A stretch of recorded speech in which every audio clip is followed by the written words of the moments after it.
नमस्कार दोस्तों, स्वागत है आपका मुकुल स्टडी में।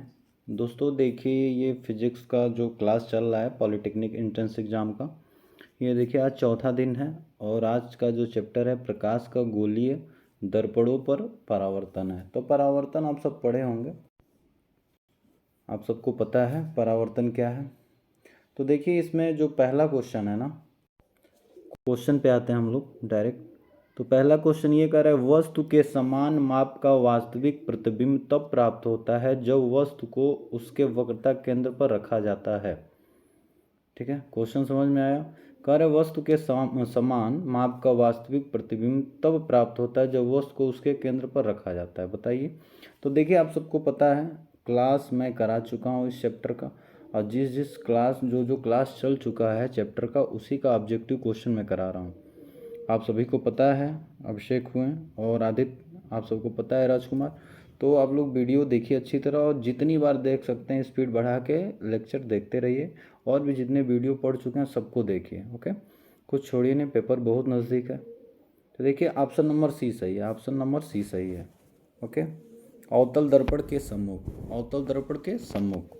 ओके, आगे देखिए दूसरा कह रहा है, कौन सा दर्पण समांतर किरणपुंज को अपसारित करता है। समांतर किरणपुंज, देखिए मैंने बताया था किसको करता है, आपको उत्तल दर्पण होता है। कौन? उत्तल। समांतर किरणपुंज को क्या करेगा? अपसारित कर देता है। तीसरा देखिए, अवतल दर्पण से अपसारी किरणपुंज प्राप्त करने के लिए वस्तु को रखेंगे, कहाँ रखेंगे? देखिए ये फोकस और ध्रुव के बीच, ऑप्शन नंबर डी सही है, फोकस और ध्रुव के बीच। ओके, अवतल दर्पण से अपसारी किरणपुंज प्राप्त करने के लिए वस्तु को रखेंगे कहाँ? फोकस और ध्रुव के बीच। ओके, आगे लिखिए, आगे देखिएगा चौथा। देखिए क्वेश्चन को याद करते चलिएगा। आगे देखिए, एक उत्तल दर्पण की फोकस दूरी 12 सेंटीमीटर है, तो दर्पण के उत्तल पृष्ठ की त्रिज्या होगी, तो दोगुनी हो जाती है। कितनी हो जाएगी? दोगुनी। 12 दूनी का 24। ऑप्शन नंबर डी सही है। हमेशा याद रखिएगा इस बात को। ओके, फोकस दूरी होता है ना, यह बराबर r/2 होता है, तो आपको त्रिज्या पूछ रहा है तो r बराबर f2 हो जाएगा, मतलब f×2। तो f आपका 12 दिया है, 2 12 दूनी का 24 हो जाएगा। ओके, तो इसको याद रखिएगा।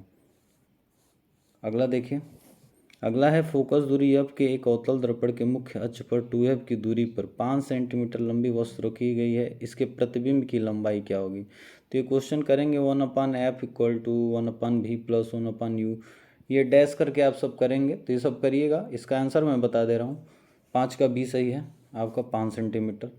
आगे देखिए, कह रहा है एक उत्तल दर्पण से 25 सेंटीमीटर दूरी पर रखी वस्तु का प्रतिबिंब वस्तु की लंबाई का आधा है, दर्पण की फोकस दूरी पूछ रहा है।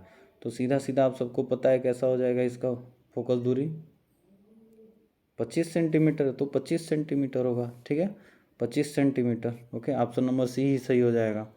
आगे देखिए, उत्तल दर्पण से देखिए सबसे पहली बात, जितना क्वेश्चन उत्तल दर्पण और आपका उत्तल दर्पण का है, फार्मूला एक ही है। कौन सा? मैं लिख रहा हूँ 1/f = 1/v, दर्पण का है। ठीक है, प्लस 1/u, ये फार्मूला याद रखिएगा, ये फार्मूला याद रखिएगा। 1/f = 1/v, भी क्या है? प्रतिबिंब की स्थिति है, और u क्या है? वस्तु की स्थिति है, f आपका फोकस दूरी, तो इसको याद रखिएगा। ओके, चलिए आगे। तो देखिए ये क्वेश्चन है, इसको करिएगा। क्वेश्चन जो भी होगा मैं क्वेश्चन इसमें छोड़ूंगा कि क्वेश्चन आप लोग करते रहिएगा। देखिए छठवां आठवां क्या कह रहा है, किसी अवतल दर्पण की वक्रता त्रिज्या 20 सेंटीमीटर है। ओके, 20 सेंटीमीटर, किसी वस्तु के दोगुने आकार का वास्तविक प्रतिबिंब बनाने के लिए वस्तु दर्पण से कितना दूर रखा जाएगा? तो कितना दूर? तो 1/2u मान लीजिएगा, प्लस 1/u। जब सॉल्व करेंगे तो आपका 15 आएगा, कितना? 15 सेंटीमीटर। तो ऑप्शन नंबर ए सही है। चलिए आगे देख लेते हैं, जो क्वेश्चन इसमें वो देखना है जो क्वेश्चन बिना सॉल्व किए हो जाए। देखिए 12वां देखिएगा ध्यान से। 12वां कह रहा है ये कि यदि किसी वस्तु को एक दर्पण के सामने निकट रखने पर प्रतिबिंब सीधा बने, परंतु दूर रखने पर प्रतिबिंब उल्टा बने, तो वह दर्पण होगा। वह दर्पण पूछ रहा है, वह दर्पण होगा। 12, कौन सा दर्पण होगा?